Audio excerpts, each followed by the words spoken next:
We are live. This is awesome. I'm Very, excited. very exciting. Let's get started. All right. Hi, and welcome to Pondering Aloud with Danielle Roessle. Blah, blah, blah. I will start this one more time. Love it. That's going to be me. All right. Hi, and welcome to Pondering Aloud with Danielle Roessle, where I explore the truths we think but rarely speak out loud, especially about living with chronic illness. Today's episode is a Substack live conversation with a dear friend from college and licensed sex therapist, Emma Herzl. A quick note before we begin, this conversation includes discussion of sexuality and intimacy. Nothing will be graphic, but we may use sexual health terminology that may not be appropriate for young listeners. I've chosen this topic for discussion because this is a part of our lives where many of us experience, but rarely talk about openly. Sexuality changes across lifespan through youth, parenthood, and aging, but illness, disability, and major physical changes can accelerate and complicate those shifts in many ways we don't often name. This is a conversation I believe many people can learn from, whether you're navigating chronic illness, postpartum changes, medication side effects, aging, or simply supporting someone you love. For those who are new here, my own story includes losing my kidneys due to childbirth complications, spending a year on dialysis, and experiencing a transplant that later failed. The kidneys I was born with return, and while I'm not currently on dialysis, I live with chronic kidney disease and chronic fatigue.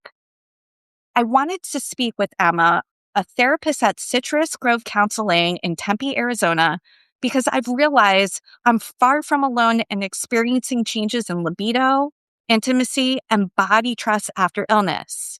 I see these questions everywhere in kidney disease forums, in caregiving communities, and even among healthy friends quietly struggling in their relationships. Emma also brings personal lived experience with disability and chronic fatigue, which adds an important layer of insight to this work. I'm grateful for her willingness to have such an honest conversation. Emma, can you introduce yourself? Wow. That's just a great intro. Well, thank Uh, you. I worked um, really hard on it. oh my gosh. I don't think I can match that, but I will do my best. Okay. So my name is Emma.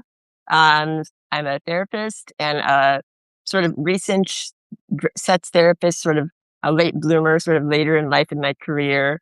Um, yeah, and it's something that I've been really excited to talk about. And I think the intersection of disability and sex therapy is something that is near and dear to my heart. So yes, like you said, I'm somebody that I live with a disability. It's called like a congenital myopathy, which is a neuromuscular condition. So I live with chronic fatigue, and some mild to moderate chronic pain. And it's something that I've just learned how to navigate my entire life.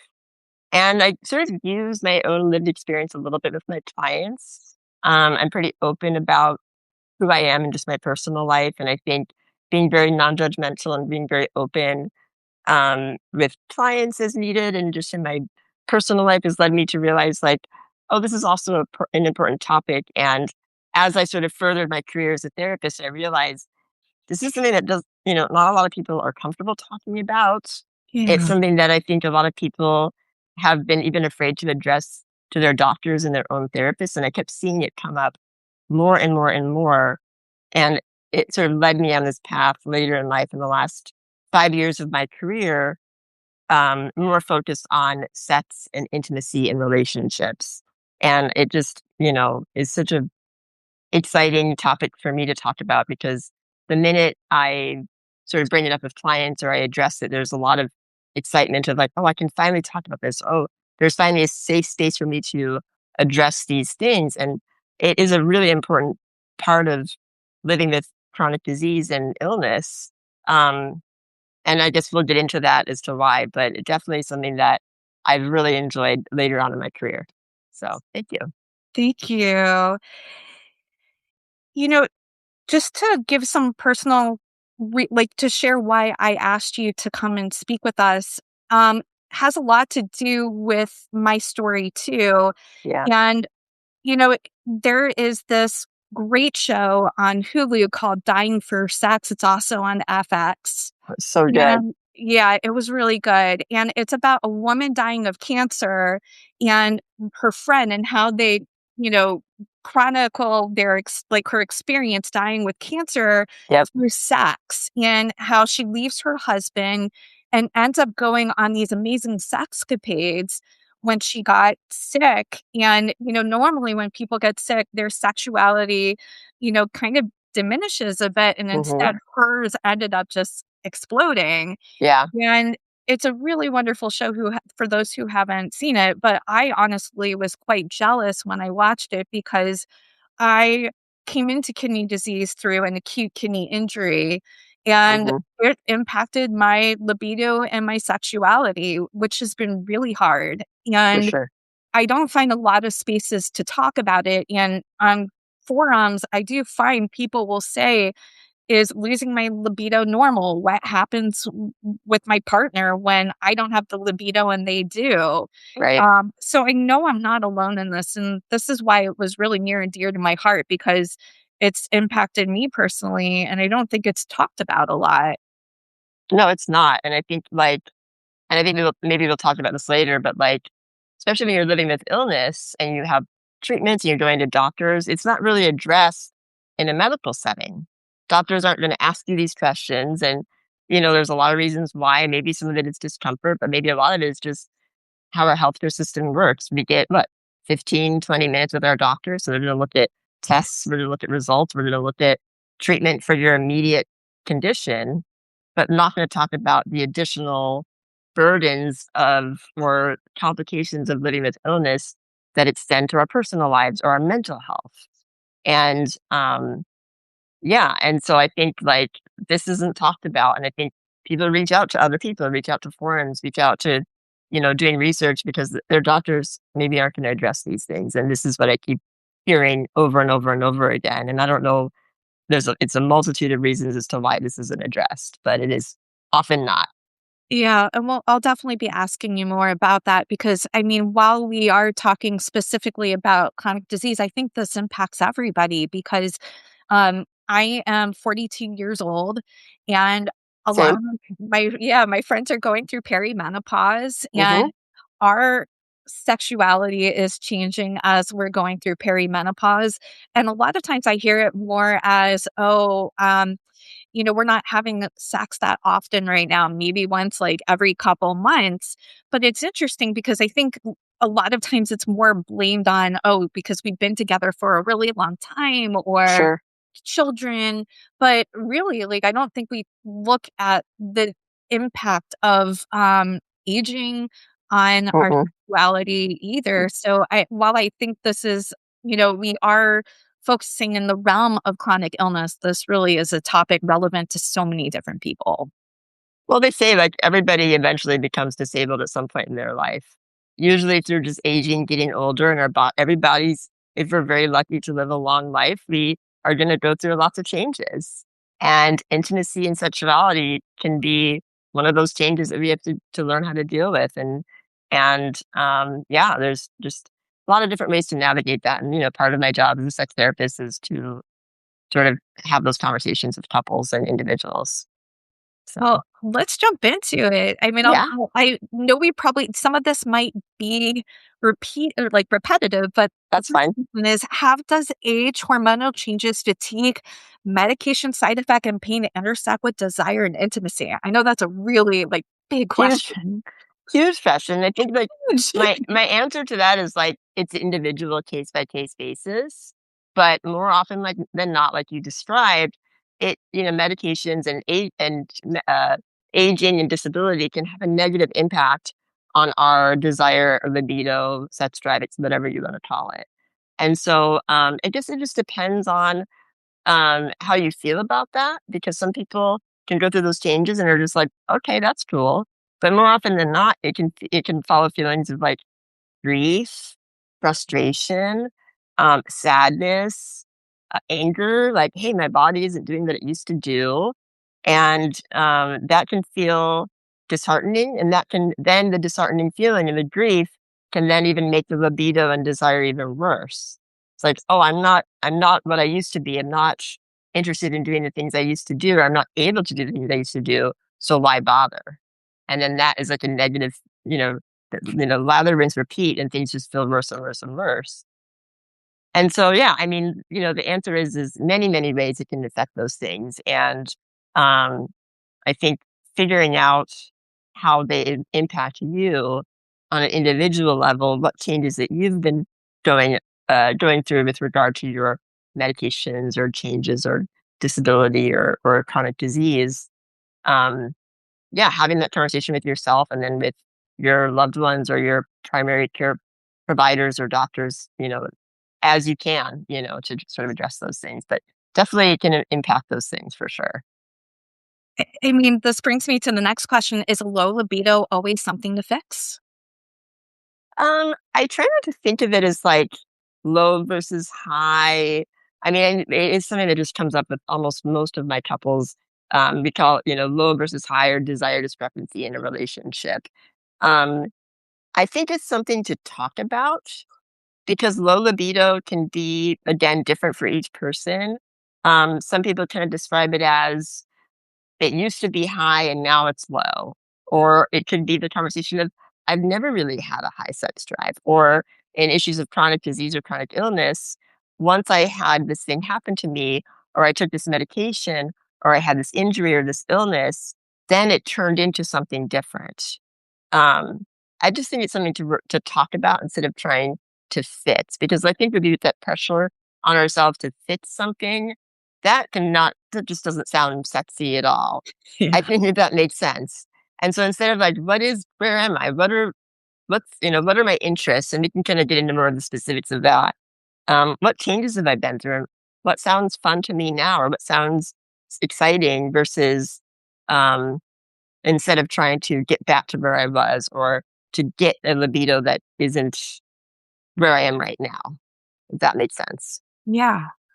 Yeah. It does. And I can speak to it a little bit personally.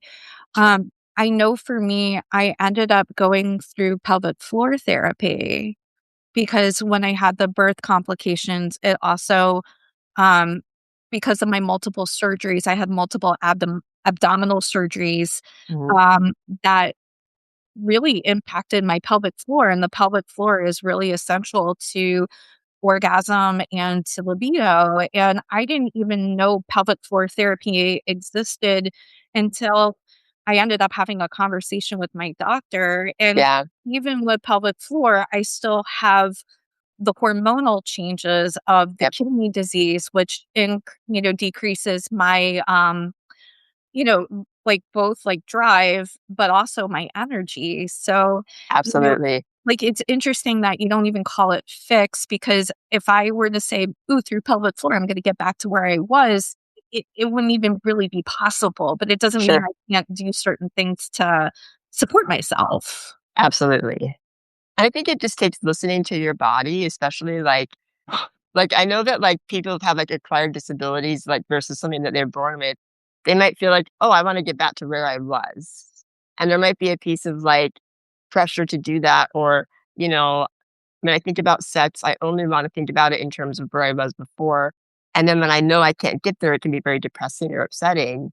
And I think a lot of it's just looking at what changes you've been through and then trying to figure out what your sex life can look like within those parameters. Like, for example, if you're somebody that your energy battery drains very quickly, intimacy at the end of the day might not be possible or might be not desirable, for example. Yeah. Whereas maybe before an illness, that might be okay, end of the day, kids are in bed, time to get busy. But now it's okay, that's now I'm tired all the time, or now I'm tired past 8 p.m. This isn't possible. And so we can, there's maybe some frustration there, but then there's also a piece of like, actually, if I really think about my energy level and where I'm at, 10 a.m. or noon or 3 p.m. is going to be my peak energy level or my most, available time to be comfortable in my body. I can work with my partner in adapting timing or, other things to make intimacy more accessible to me, if that makes sense. Yeah. Yeah, yeah. No, this is great. And this actually is a good segue into another question. How do couples navigate mismatch desire when one partner is dealing with illness or major physical changes? I mean, it can be very challenging. I think that some couples, it's like, especially when it's a newer change and their partner, especially if they're more of a caregiver role, they might feel uncomfortable talking about it. Oh, I don't want to put pressure on my partner who's going through some sort of illness or disease. So I'm not going to bring it up, even though this is something that I'm wanting to talk about. And so I sometimes will get couples into my office that are trying to have this conversation for the first time because there's a mismatched libido. And then there's also on top of this illness. And I don't want to put pressure on my partner. And so it's not talked about. And so I think having that real conversation in like a safe space, like therapist or sitting down and having that conversation with their partner, um, just to even just start talking about it can even just help sort of bridge the gap between desire discrepancies when it comes to chronic illness. But yeah, starting with conversation and then also helping the person who's dealing with the chronic illness um, to figure, like I said before, figure out what their body needs in the moment. Um, and I think we can get into this in more detail. The one thing I talked about with couples is like create a sexual menu for yourself. And so maybe back in the day, the menu included, penetrative sex or intercourse. Yeah. Going through an illness, especially when you're doing treatments or chemo or whatever it might be, maybe that will be off the menu for a while. And, maybe the menu might only include cuddling or kissing or, physical touch in other ways.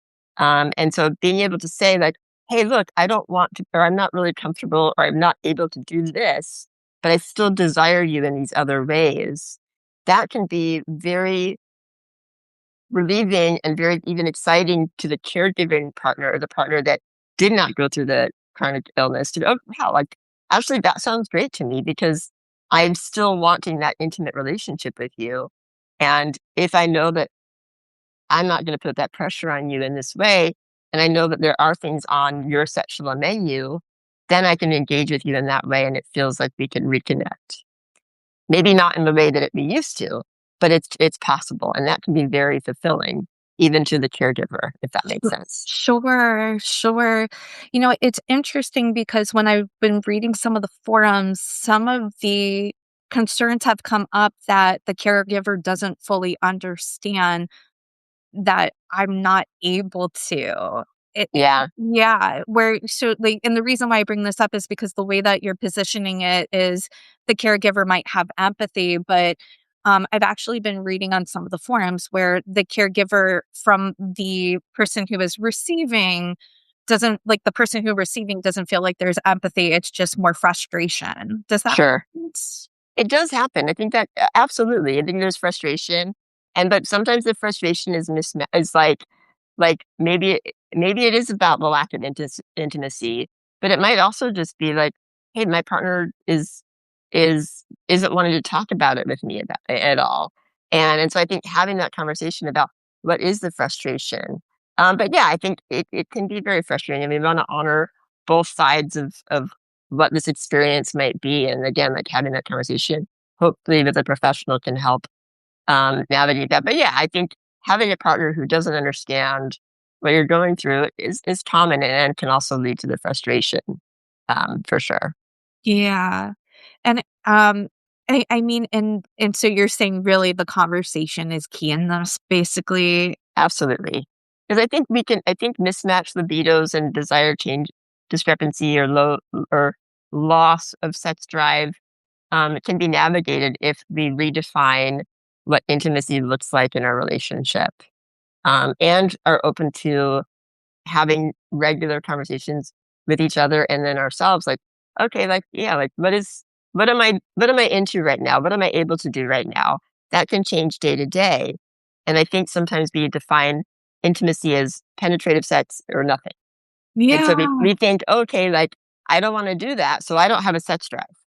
And I think when we have chronic illnesses or chronic or disabilities, we can if we expand the definition of intimacy, we realize, oh, actually, there are things that I do enjoy doing, or they're on a fatigue day, I still want some intimacy with my partner, but I can communicate, hey, like, I want to connect with you, but I don't think there's the menu is very, very small today. It only includes these things. Yeah. And I think being able to figure out how to be intimate in a new way with our new bodies or whatever you want to call it can help at least start the conversation that leads to um, the desire discrepancy, and maybe it's not as different as we might think it might be. Yeah, you bring up two really interesting points because when I posted to the kidney disease forums, there were some comments that came up, and one person said, I have the desire, but I don't have the libido. And I thought that was really interesting because to me, Yeah. yeah, like, yeah, and this happened to be from a male participant. So, Yes. Well, I would ask that person, so when you just say desire, what sounds good to you? What does that look like? What would and I like to use that word menu. What's on the menu? Like maybe does libido mean, I can't perform, I can't have an orgasm, I can't, what is the gap between desire and libido for you? And can you bridge that even just a little bit by, maybe, like maybe desire with your partner looks like talking about what we used to be able to do together, you know, and saying, okay, like I can't do these things, but I do desire you. I do want to be with you. I do want to think about those moments in our past. And to be able to have those conversations can be very intimate too.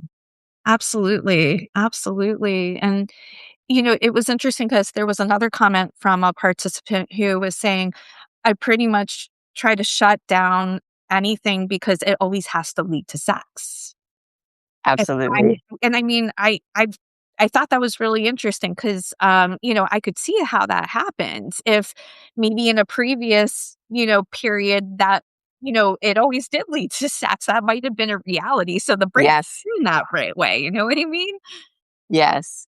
And I think some of that is true, but I think in some cases that might be I think let's say if you're the person that's like, "Oh my gosh, I'm afraid that it's gonna lead to sex, and so my body's gonna shut down or I'm gonna push away my partner."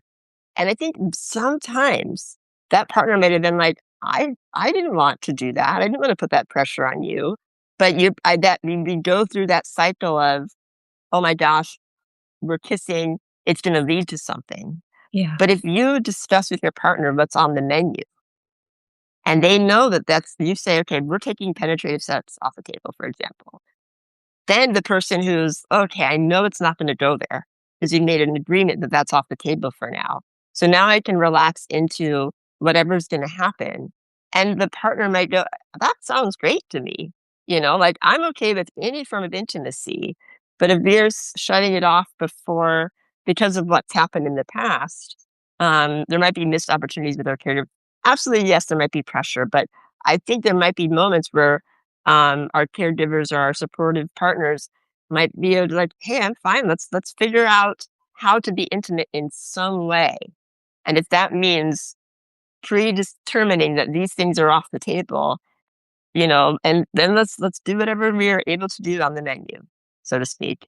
And I'm curious when you ever work and I'm putting on my, like, clinical social work lens, Absolutely. Yep. and I could think of something happening where then the couple starts, like, going into the intimacy, and then one of the partners is, like, the partner who might be the non-sick partner Sure. starts like, "Let's have sex," Yeah. wanting to go back. Parts of me wonder, like, do you like advise them like that has to absolutely be off, or because then it can actually change the trust, you know what I mean? Because if a Yes. person who goes in is thinking, sex is not on the menu, and then the other partner starts, Yeah. getting into it, and it's like, yeah, let's do it. Like, Yeah. yeah, then it's actually starting to recreate a boundary of distrust, and then it kind of falls Absolutely. into a pattern of like, all right, let's just shut the person off again. Yeah, and I think this is important whether you're disabled or not. Like, I think it's it's really important to talk about consent and consent with access needs when you're just disabled. And yeah, I think that's sort of dishonoring the agreement, and it's probably gonna backfire on whoever, if you're trying to get the partner with the chronic illness comfortable with intimacy again, there needs to be a level of trust built, and that trust can definitely be built with consent, agreements on what's available. Um, I would think that then that's a further conversation of this feels like a violation of trust, right? Hey, we agreed on Yeah. this thing. And that's a whole separate conversation that honestly is just any couple needs to work on this, whether you're disabled or not. You know what I mean? Yeah. Um, I mean, but I yeah, no, like, and I mean, I think the reason why I bring it up front is because, I've been watching like all these like horrible TV shows on Hulu, like Tell Me yeah, Lives, where like consent looks so confusing, you know what I yeah, mean? Like, it's so confusing even on our media, so I yes, even wonder if, like, if, in that conversation, this is what's on the menu, if we go forward in doing this, please do not ask me because that is gonna violate the trust. I mean, that's what's coming to my mind because 'cause I'm watching these TV shows that yeah. just show it 24/7. Well, I would say that's TV for you. Do you know what I mean? I would say more often than not, I honestly, maybe I'm just an optimist and also just anecdotally, when there's desire discrepancy, and the person with the higher libido finally finds a way to be intimate with their partner, they're okay with pretty much anything, and they're very happy to honor those boundaries, especially because especially, I'm trying to get in the head of a caregiver. So I'm a person with disability, and I have a person in my life who's non-disabled. Um, just by hopefully, like, maybe I'm an optimist, but if your caregiver is kind and loving, they're and wanting you to, especially if they've got seen you go through something so traumatic, Yeah. to help you and guide you back into your intimate life in any way, um, they wouldn't wanna sabotage that, I would hope. And maybe this I mean, in the real and maybe, being a therapist, I do see a more positive, realistic impact, and a lot of caregivers, um, talk about the issues, but the main thing I see is there's an avoidance of talking, not a violation of boundaries, if that makes That's sense. good to know. And so I do see I really don't see a whole lot of, unaccepting, or they might be frustrated by the limitations and use their words, but if we can figure out a way to get intimacy back online, pretty much people wanna follow the rules. They're like, "Okay, let's do this. Let's figure out how to do it because and we'll take any step necessary," because for many of them, especially if it's been such a long period of lack of intimacy, weeks or months or post-operative or post-illness, um, taking it slow is really honoring what your partner needs, and it's also Yeah. helping it happen for the first time in a long time. And so I really don't think I haven't seen that. I'm not saying it doesn't happen, and of course, on the media, they probably see it more often than not of these boundary pushing. But yeah, that's just gonna backfire, buddy. Don't do that. Thank Yeah, you for bringing that up. I mean, yeah, I hate putting it that way, but I probably watch way too much TV, and it happens. it happens. I mean, we're seeing Yeah, a lot on TV right now, so I think that's yeah. really great to hear about it from more of a realistic perspective. It's a great question, though. I think it's worth talking about, and it's again, like I said, like, consent and honoring what your partner is capable of doing is the way to get things going again. So, yeah, it's better to just stick to what is on the menu, and, sometimes I might see the opposite. Let's say the person that is having the illness or health issues, once intimacy is off the table, then the person can relax. Then the person can get into the intimacy. This has happened several times where I'm like, "Okay, guys, take intimacy off the table." And then they come to Emma the next week and they like, Emma, we had sex. And I'm like, excellent. And it's like because, Emma said, don't do it. Not, not just me, but like, for the person that's, oh my gosh, now that the pressure's off, I Yeah. can relax. And okay, relaxation and comfort can be very arousing. Sometimes things happen. And then they come to me and they're like, we had sex. And I was like, they're gonna be in trouble with me. And I was like, oh darn, oops. Well, it's interesting because we have been talking about this idea of a menu. What Yeah. does intimacy look like when traditional sexuality isn't accessible or appealing? What do other menu and items include? Okay, well, this might be the more graphic conversation. Ooh. I think, yeah, the menu can change, especially when you have an illness.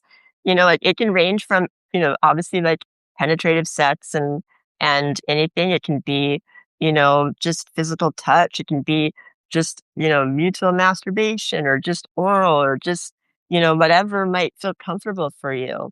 It might be like, I don't want to do it past 8 p.m., like I was talking about before or, only on Saturdays when I know I have the rest of the day to relax.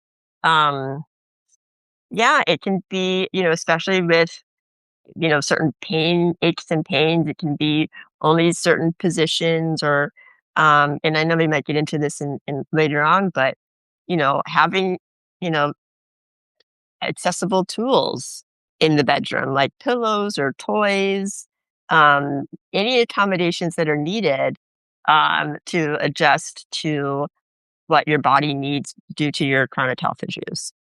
So it can be anything. Love it. So Love it. I mean, it's almost like you could actually use chronic illness or aging or just a change to explore some new things. absolutely. And I think sometimes people look at sex as a specific way because of, like you said, the media Or or porn. your porn, Yeah. hot people doing hot things and it looks very easy. It looks very like effortless. It looks very spontaneous. Desire taking over and we can't help it. But I think intimacy looks very different in the real world, and I think it looks very different for each couple, and it looks different, especially if you have like a chronic health issue. Um, like Dan Savage always talks about, hey, schedule sex. Have it be on the calendar, especially for people that have a chronic health issue. It's like, okay, now I know, you want to have a caveat if like you have an unexpected flare up, but putting it on the calendar can sort of help a person with a low libido who's, struggling with their partner, like, oh, like, I have this pressure, every day, is it going to happen? Is it not going to happen? But if I know that it's on the calendar for Sunday or Saturday or Friday night, I can relax and I can just sort of focus on, you know, um, not having that added pressure or stress that even I just put on myself. And so I encourage people who are dealing with low libido, desire discrepancy, or um, just lack of intimacy in general, try scheduling it. Try just putting it on the calendar with, especially with chronic health issues, like a get out of jail free clause of I need to cancel this because I'm having an unexpected flare up day. Like me, I get migraines. And so sometimes those things are unpredictable. Um, and schedules can change. But if you try to understand, like, this is the goal in mind is to not, the mental gymnastics of, oh my gosh, I'm not able to perform. I'm not able to make things happen for myself. Getting it on a calendar, I think, can be really helpful. Yeah. Oh, I love that idea. That's great. And then the get out of jail free card is, I mean, not that you should take it just because, but Right. you absolutely really do need it then, sure. Absolutely. And just Yeah, that understanding that, like, for just to honor that your needs it might be, and then to honor your partner's, excitement or anticipation of it. Like, hey, especially if they know you well and they know your illness, it can be unpredictable. But definitely. the intention and the desire is there for sure. So, Definitely. Um, this actually brings me to a really interesting thought. So, one of the things when I was looking through the forums and talking to a few people on these forums, they were saying that there's a lot of resignation around lack of libido or lack of sex when it comes to mhm. disease. And I guess this could be really even in the couples I was sharing of just, people who are our age and just not doing it as often. It's like a resignation. Yeah. And it could be kind of strange to have a conversation if it's not something regularly spoken about. So, how do you initiate the conversation or have the conversation? Yeah, I mean, it's awkward, especially if sort of the only way out is through. And you can sort of, "Hey, let's talk about this thing we haven't talked about ever." One of the things that I loved about my, sex therapy program that I took was, we had to just have these very frank conversations about sex. And, as a therapist, who's very comfortable talking about intimate things, that was new to me, going deep into that. And it was like, I've been to many trainings and did EMDR training and training in social work school and all that stuff. But the expectation to go very intimate and personal in this training was designed to be like, oh wow, we're gonna go there and to feel that discomfort. And honestly, how I do it in therapy as a therapist is just I'm just real blunt. I just ask the very embarrassing questions that, I said embarrassing because it's not something we've talked about. And that's one thing I learned in the program is everybody that I talked to was all over Zoom, but there was like 60 or 70 of us. We all have the same sort of like experience of like, I never talked about this with my parents, or oh, it was very, very specific, or we talked about puberty, but not sex. We never talked about desire. We never talked about desire. I don't know who's talked about desire discrepancy or libido with their parents or in sex education at all. This just is not talked about. And so I think yeah, again, like I said, the only way out is just have those conversations. Like, hey, can we talk about our sex life? And just it's uncomfortable, and you can kinda laugh about it and then just try to just figure out, navigate it that way, and if it's really hard, go find a good therapist that you can have this conversation with. That's what we're here for. I love that. I love that. Um,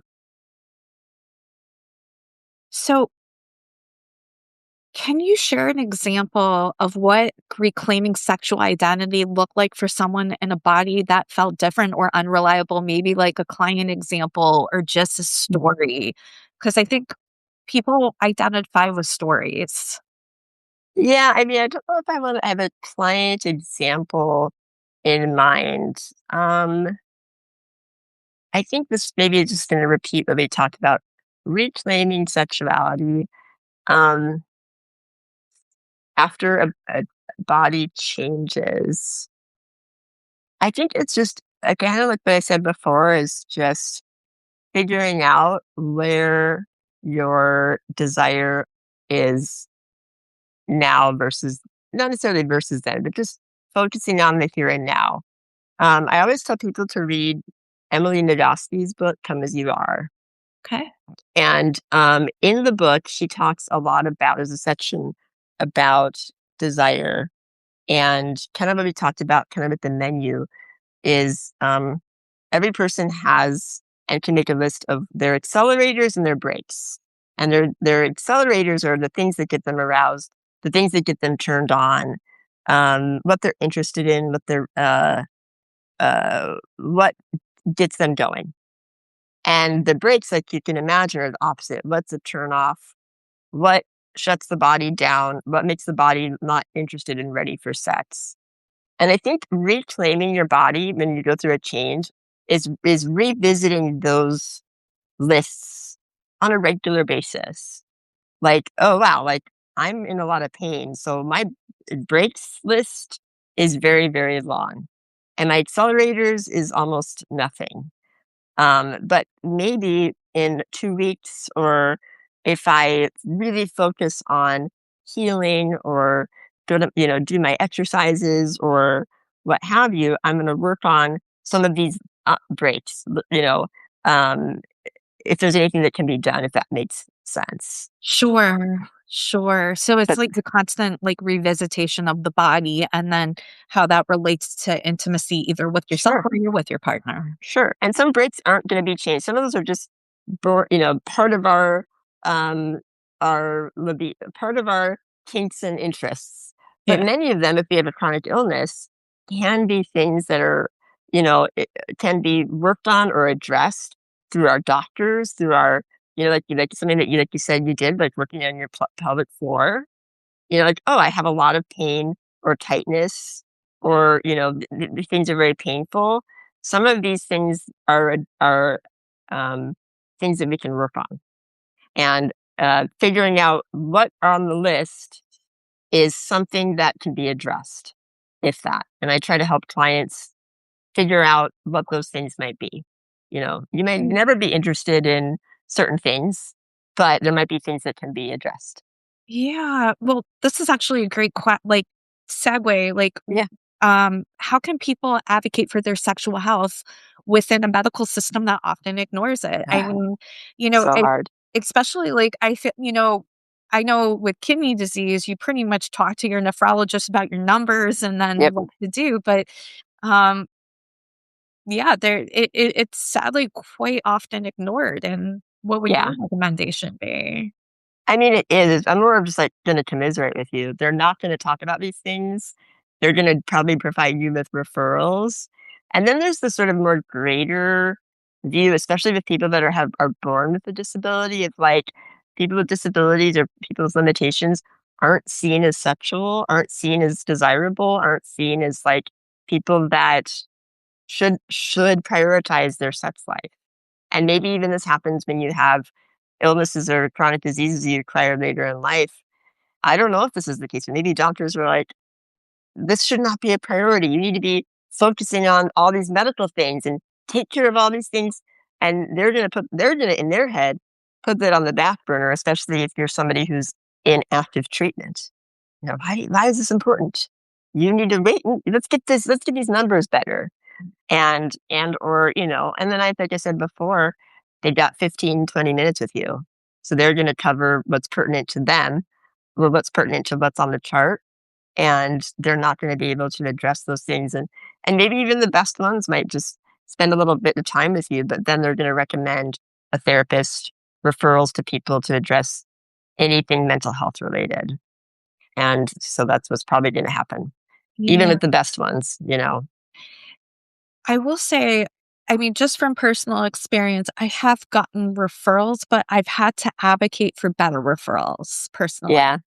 Yep. Um, I can give you an example.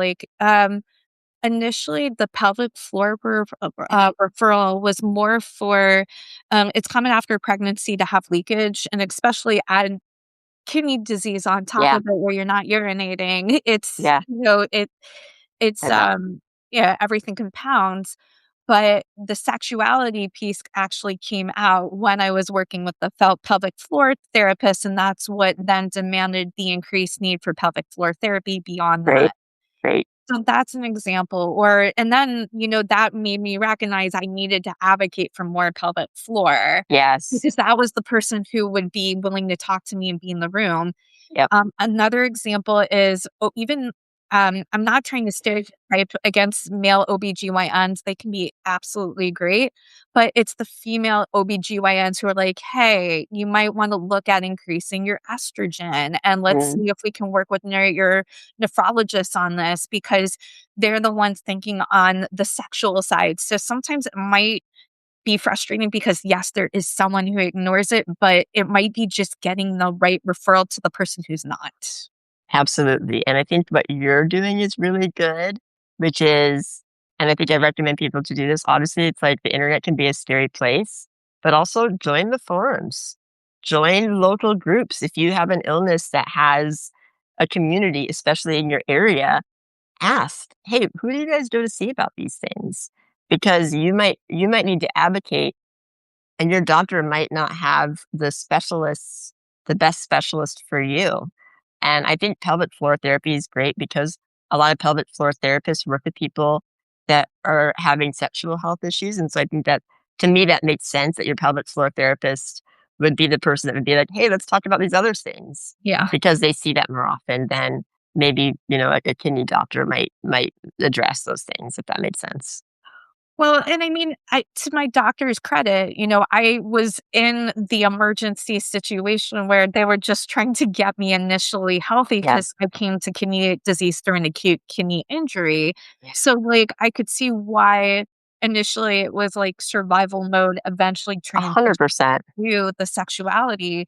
Yep. And in my experience, that was really what it is. But, now that I've been with kidney disease for 2 years, I'm definitely out of that survival place and more into just, like, sustainable mode. But Sure. with that being said, it's interesting because, um, someone's my survival mode might be somewhat sustainable mode is my point, because with kidney Yes. disease, if you're on dialysis and you're just, Yeah. having blood pressure issues, that might be thrown to the wayside, but if you're living with it day in and day out, it might be that, sexuality needs to be brought in because that's the baseline, and I think Absolutely. yeah, it's hard because, like, we need to get above the baseline sometimes because it's still really important depending on how long that becomes your baseline. Absolutely. And I think finding the right people who have been through it, people that have lived this life versus doctors might be your best space to be able to have those conversations and be like, like you said, like you said, this forums is where the conversation is going to be happening. People who live with this condition is where the conversation is going to be happening. And as much as, like I said, social media can be really scary. I have found great community through Facebook groups and forums about my specific health condition. And I just did a lot more from people who've lived through it versus doctors who are less familiar um, or only addressing what they see in the data. That Yeah. made sense. I mean, I'm gonna be quite honest, I found it mixed to be personally because Yeah, I think sometimes, in certain like, even I think about, like, my friends who are in their 40s, it's not, like, often talked about, you know what I mean? Like, "Oh, yeah, it's the norm," but then I also think about, like, the kidney disease forum where it can be just negative, negative, negative. yep, Yeah, so, like, it's interesting because it's like, how do you get to the positive conversation is what I'm getting to the heart of. That's my yeah. question to you. It is. It is hard to do, and I think sometimes you have to sort of either read through it or I I say this as somebody who's not done this often is be brave and post yourself and ask the question that you want the answers to, and then find, like maybe somebody's going to have a negative, pessimistic response, but then you find the person that's going to really resonate with you, or Yeah, hey, like go see this person, and you don't, and then you sort of have to mentally shut off all the negativity and cherry pick the parts that are helpful to you. I love But yeah, that. it can be very, very negative. I agree. Yeah.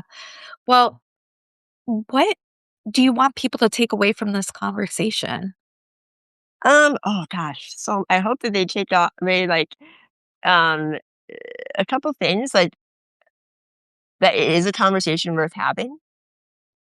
And figuring out how to do it is sometimes just being blunt and going like, hey, you know what? Let's talk about sex. And is a really great start. And I think a lot can come from it. And I feel like as somebody who's lived with a disability, the minute I address my access needs and I go through the discomfort of the initial, "Oh, I gotta do this thing, I gotta talk about this thing," and then I figure it out for myself, I feel better. And I think it can be a difficult conversation, there can be a lot of grief involved, but I think people are more often than not feel relieved when they finally have that conversation. And then also just another thing I want to take away is really listen to what your body is needing right now.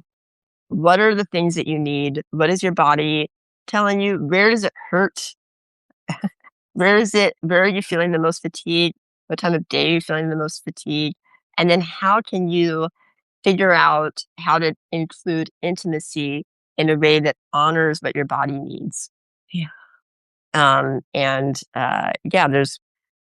I think like I said, reading Emily Nagoski's book, I have it right here. Great. Oh, add to the I resources. know. I can give you some. So this is a classic. Everybody should read this book. It's not really specific to disability. It's called Um, Come As You Are. Come as You Are by Emily Nagoski. I have this book, um, Dr. Shanna Katz Katari. She wrote a book. It's a lot of essays on exploring sexuality and disability. It's very clinical, but I think if you're interested in it, What's um, it uh, called? exploring sexuality and disability, a guide for human service professionals. It just talks a lot about disabilities and sexuality. Yeah, I'm in there. I have a little article in there, so it's a little bit of a plug. Um, Ooh. Alice Wong, I don't think I think she actually wrote a book on disability and intimacy. There's a lot of it's more narrative stories about living with chronic disease, and this is more of just disabilities. I think she has a separate book on intimacy. I don't have it yet, It's called but the one you're holding up is called Disability Disability Visibility. Visibility with Alice Wong, and I think she wrote one on intimacy. Don't quote me on that, I'm pretty sure. But these are more essays on living with it. So I think I always encourage people to just in general, just disability advocacy and disability social justice. It's such a great way to sort of really sort of learn from the people before you, and I think empower you to just feel authentically yourself. And those can lead to better conversations with intimacy as well. Um, and yeah, I mean, as far as like also just other resources, don't hesitate to get toys, get pillows, get comfortable, do what you need to do to get yourself comfortable with intimacy and listening to your body's needs on those levels as well.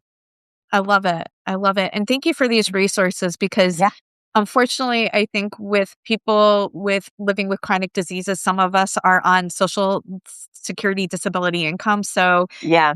we might have limited resources available in terms of sexual therapists available to us through insurance. Yeah. So, I'm thrilled your plug isn't just go see a sex therapist because Yeah. a lot of folks they can't afford it, but these It's are true. really great, starting points. Plus, I think one thing I'm realizing by talking to you, Emma, is I'm getting, as a trained therapist myself, I'm getting a window into what sex therapy looks like. Yep. I've never taken the class on it. And, a lot of my clinical training is with adults, but you're bringing a framework of like what it might look like to work with the sex therapist and some of the things they talk about. So I think even the introduction to the menu, the resources is just such a window into what working with a therapist can be like, but you're also just giving some great tools for those who might not be able to afford it. So thank you for giving us both. Oh, yeah, for sure. I love talking about it. I think it's important to talk about it. It is true that it's very hard to find affordable therapists, and so finding books, finding podcasts. There's a lot of podcasts on sexuality. I think there's one called Disability After Dark, which I think has some really good resources and really frank conversations about disability and sex. Um, yeah, I mean, I think self advocating and doing the research and I finding the right tools can be very challenging if you're not able to get into a therapist. But yeah, doing this what you can with books and media can be very, very helpful. Thank So you. Emma, thank you so much for joining us today. How can people best connect with you? so I'm citrusgrovecounseling.com is my website. I think it's up. Um yeah, I'm in Tempe, I'm in Phoenix, Tempe area. So yeah, all my contact information is on my website. Yeah, that's probably the best way to get a hold of me. Thank you. Yeah. And listeners, thank you so much for joining us today. If you enjoyed today's episode, please consider becoming a paid subscriber to Pondering Aloud. Your support helps us make these conversations possible. And to my paid subscribers, thank you. I truly could not do this without you. Thank you. Thanks for having me. It was so fun. Thank you, Emma. All right. Bye bye, everybody. Bye. Thank you.